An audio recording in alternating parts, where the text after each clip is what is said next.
The Community Solution is an organization exploring the peak oil crisis. Its focus is on local community-based solutions that reflect the values of cooperation, conservation, and curtailment.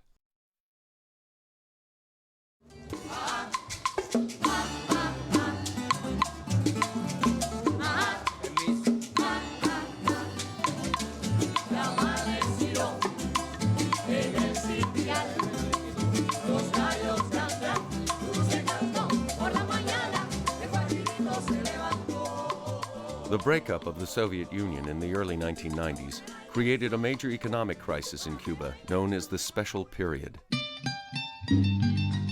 So we have, from 1989 to 1992-93, a free fall of the economy of 34% of GDP, gross domestic product. When I tell you free fall of the economy, trying to imagine an airplane suddenly lose their engines. It was really a crash. Cuba lost 80% of its export and import markets. Oil imports dropped by more than half. Buses stopped running, factories closed, electricity blackouts were common, and food was scarce. People almost starved. In reality, when this all began, it was a necessity. People had to start cultivating vegetables wherever they could. Over the next decade, Cuba took drastic steps to find solutions. It is the first country to face the crisis that we will all face, the peak oil crisis.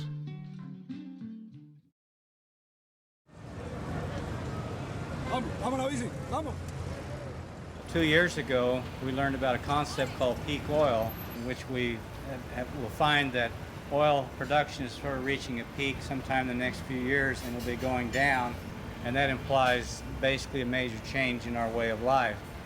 And what we've discovered is that Cuba, because their own artificial peak oil was imposed on them when the Soviet Union collapsed, is actually a model for what's going to take place in the rest of the world. So we wanted to see if we can capture what is it in the Cuban people and the Cuban culture that allowed to go through this very difficult time without competing over scarce resources.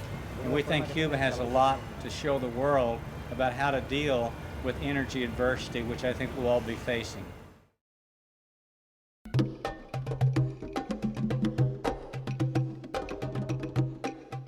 In 1949, oil geologist Dr. M. King Hubbert developed the theory of oil depletion, making the prediction that the fossil fuel era would be very short.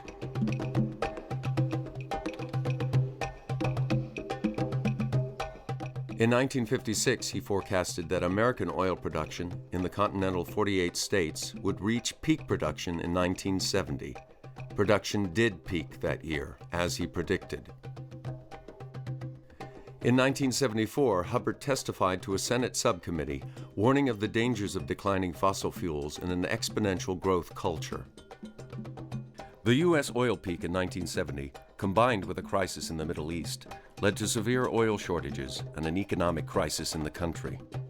Americans experienced record high interest rates, long gas lines, the highest gasoline prices in history, recession, and a declining stock market. Government films were produced explaining the problem. We were caught by surprise with a crisis that could recur and recur unless the entire country recognized the dangers of a quite real energy shortage. Our industrial progress and economic growth was fired by what many seemed to look on as endless energy. But warning signs were there. I think it's going to end with everybody changing their habits. During this time, gas purchases were restricted to every other day, long gas lines appeared, and the speed limit was lowered. President Carter formed a task force, which in 1980 published the Global 2000 Report to the President. The report pointed out that by the year 2000, half of all the oil available in the world would have been consumed. Carter had begun a new energy policy. Tax credits were offered for alternative energy, and wind turbines began to appear on the landscape. But then Alaska's Prudhoe Bay and the oil fields of the North Sea came online. The oil crisis eased and prices dropped. Carter's call for frugality and care was rejected. Ronald Reagan moved into the White House and dramatically cut research and development for alternative energy. It was morning in America again, and the country went to sleep for a generation. But the problem didn't go away, as oil consumption continued to increase year after year. In 1997, petroleum geologist Dr. Colin Campbell wrote The Coming Oil Crisis. 3 years later, he founded the Association for the Study of Peak Oil, known as ASPO, and held the first meeting on peak oil in Sweden in 2002. Dr. Ken DeFay, a Princeton oil geologist, published Hubbert's Peak in 2001, followed 2 years later by Richard Heinberg's seminal work, The Party's Over. In 2005, Matt Simmons' book, Twilight in the Desert, challenged the stated oil reserves of Saudi Arabia. A flood of books and magazines began to appear on the market. 25 books were published in 2004 and 2005, and hundreds of articles in newspapers and magazines.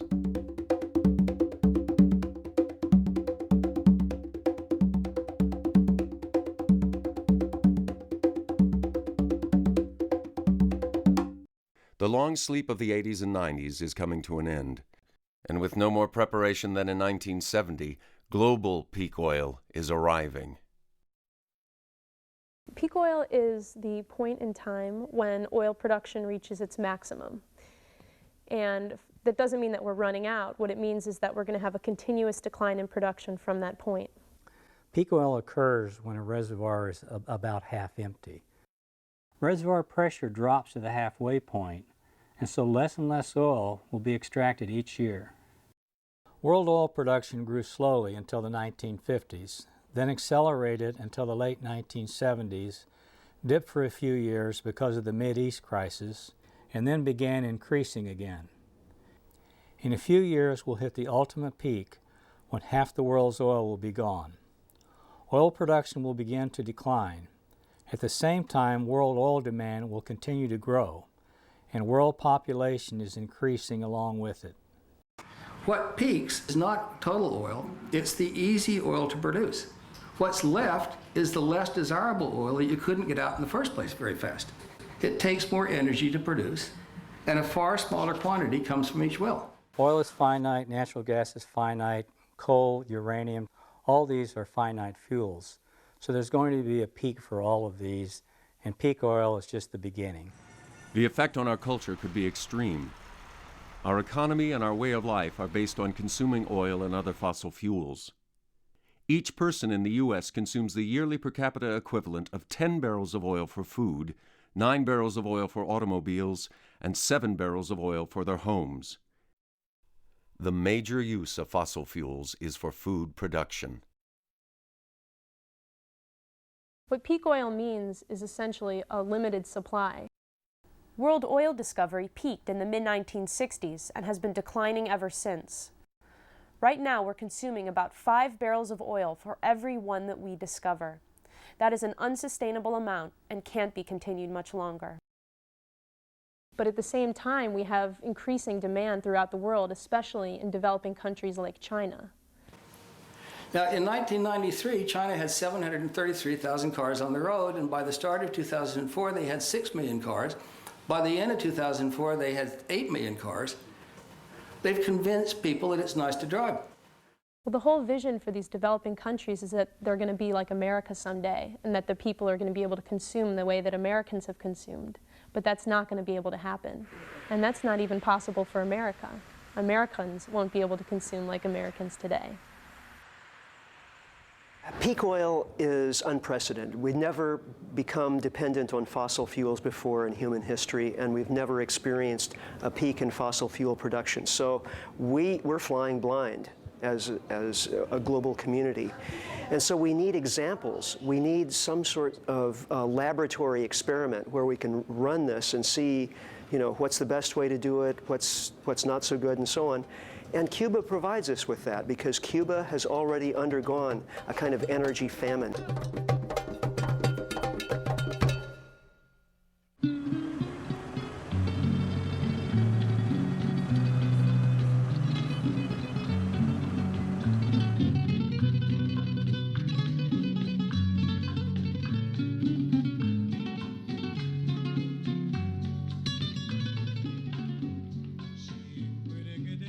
After the Soviet Union, oil import dropped from 14 million tons a year to only 4.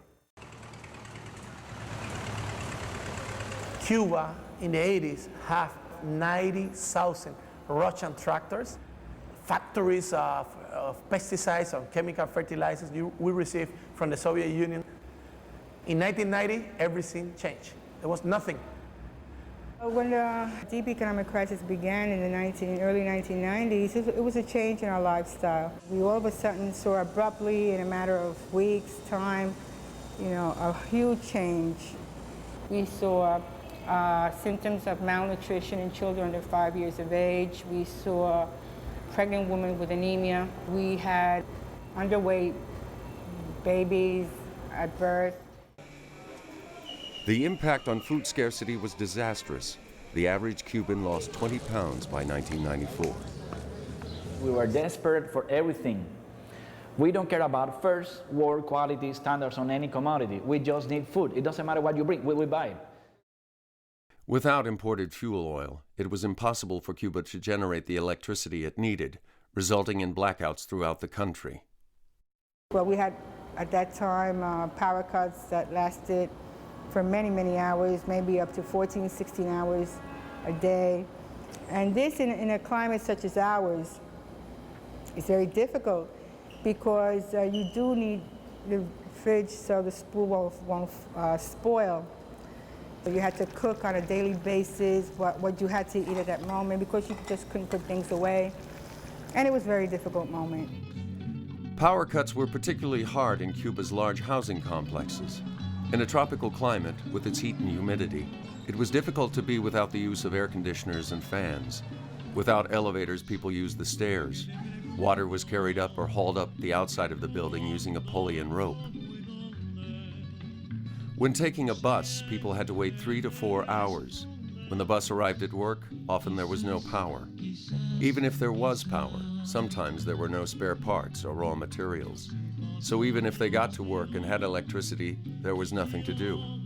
After work, they'd have to wait another 3 to 4 hours for a bus, and often when the bus arrived, it was full and they'd have to wait for another one. The government imported 1.2 million bicycles from China and manufactured 500,000 more.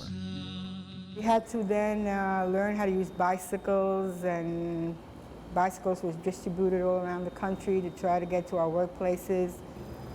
Doctors went to the hospitals, on bikes, without any culture of using bikes. It was just political will, that was it. There's no other way. In 1992, the United States tightened its embargo on Cuba. Any ship that docked in a Cuban port was denied access to the U.S. for 6 months afterwards.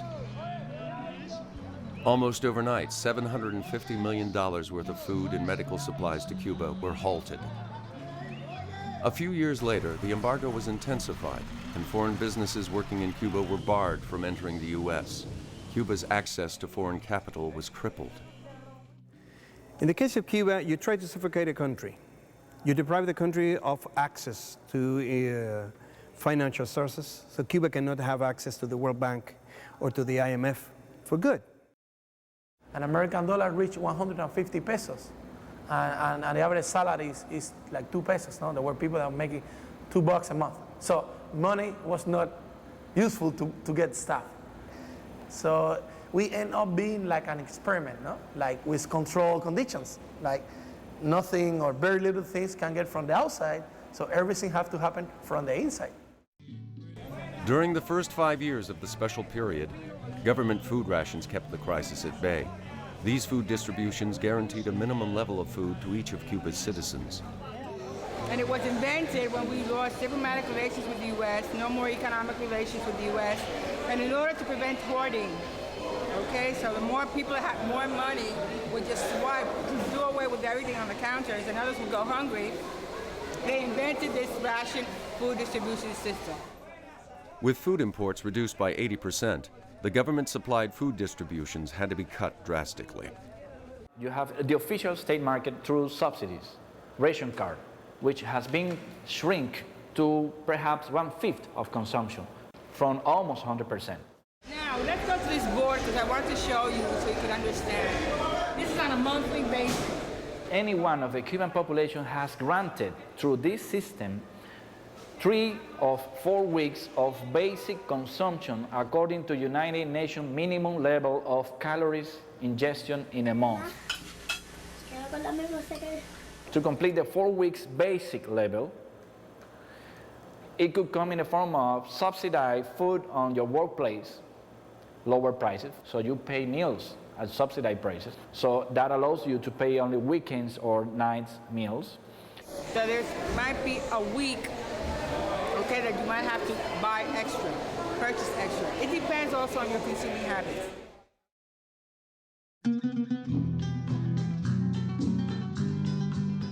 Every aspect of Cuban life was affected by the special period, but no change was as far-reaching as agriculture.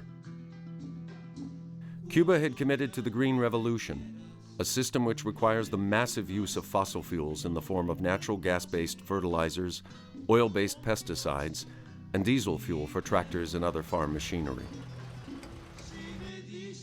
The country's agriculture was more industrialized than any other Latin American country and exceeded the U.S. in its use of fertilizer. The Cuban agricultural conventional Green Revolution system never was able to feed the people. It had high yields, but it was a lot oriented to the plantation agriculture, open economy.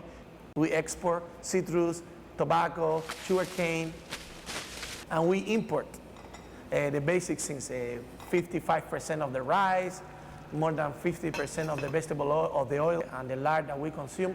So the system, even in the good times, how people here remember, never fulfill the basic needs.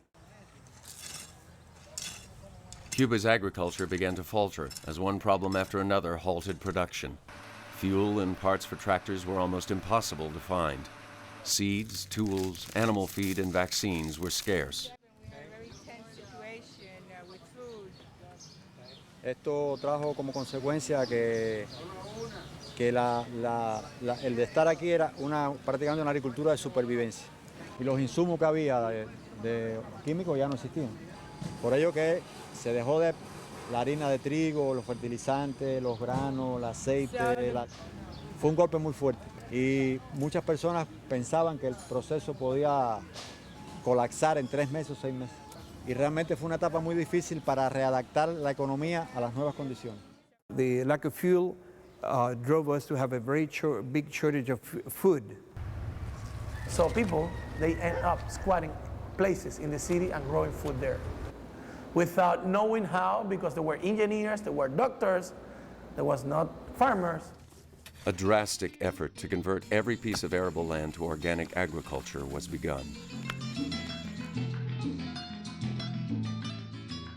During the special period, Cuba was able to help prevent famine through an urban agricultural movement. Every vacant lot in the city was turned into orchard. At first, urban gardening was an ad hoc local survival response to the crisis. They needed food, they didn't know how, and they just did it, trial and error. And there wasn't space.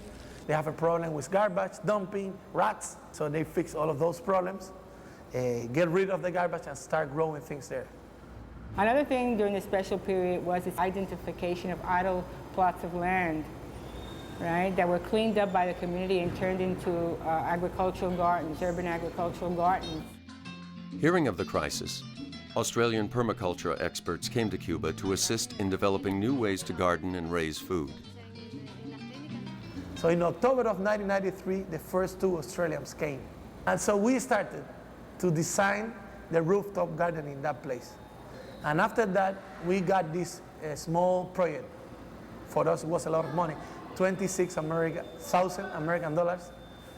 And we started to do a train-the-trainer course. They're one of the largest capacity centers for permaculture in Havana, and they themselves have trained over 400 people. Not only have, through these workshops and courses, has the community learned about permaculture, but they here in the center have learned a lot about the community. For example, if someone comes here and they have a health problem, they do whatever they can to help with that, but also they serve as kind of a reference point. They will go and look for the specialist and bring them here, so it's a mutual relationship. The people cooperating with and caring about each other are the main factors that we need to encourage. We can all plant fruit trees, we can all have water catchment devices on our roofs. It's not the technology, it's the human relationships. The neighbors are starting to see the possibilities of what they can do in their spaces, and they're starting to create natural gardens on their roofs and also in their patios. Cubans, who formerly lived on the equivalent of just $2 a month, found new ways to supplement their income. These grapevines have a lot of uses. It provides shade, so you have a little patio area. You also can make wine out of the grapes, and it's very good for the family economy, because if you do it well, you can get about 10 pesos for a bottle of wine.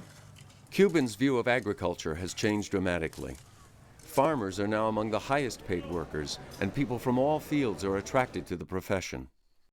I'm a musician, mechanic, I'm a mechanics, automobile mechanics, diseñador de equipo electrónico, designer of the electronics, and nothing of this I am doing. Esto solo. No, only this. Only animals. Just animals and these plants. So he's an urban farmer on top of his house. The farmers in Cuba are not the poorest people in the society. On the contrary, they have food, so they don't have to spend their money on food, and they sell food, so they make good living. No? So it is important to take that in account. That is another way to dignify the people that grow food.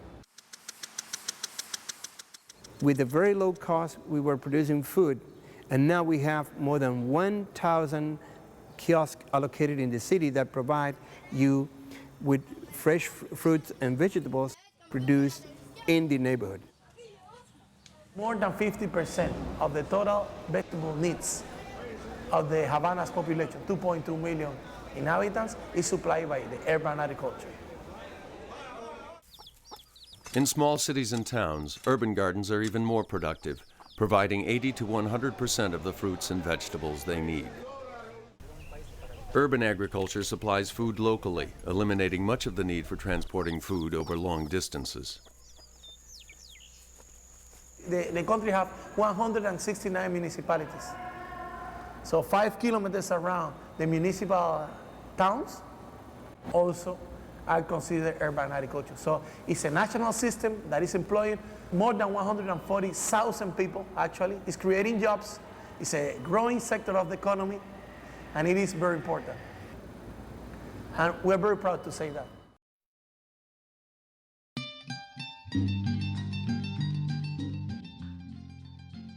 Cuba eliminated the need for natural gas-based fertilizers and oil-based pesticides by developing organic farming methods.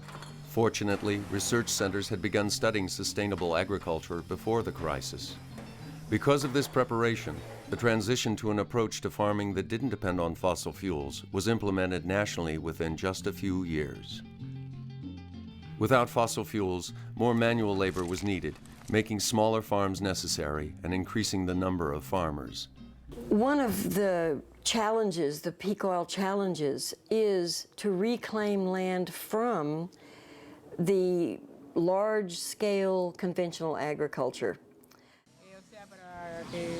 Un suelo en formarse trata millones de años y en destruirse muy poco tiempo. Bueno, uno de los problemas que trae la tierra con químicos es la mineralización y la desaparición de la microflora y la microfauna, de la vida del suelo. The soil is a living being. And in the topsoil, in the first 3 inches of soil, is the key. You add chemicals, you damage all of that. So then the soils became almost like sand. So we're going to be having interesting challenges and to rehabilitate the soil.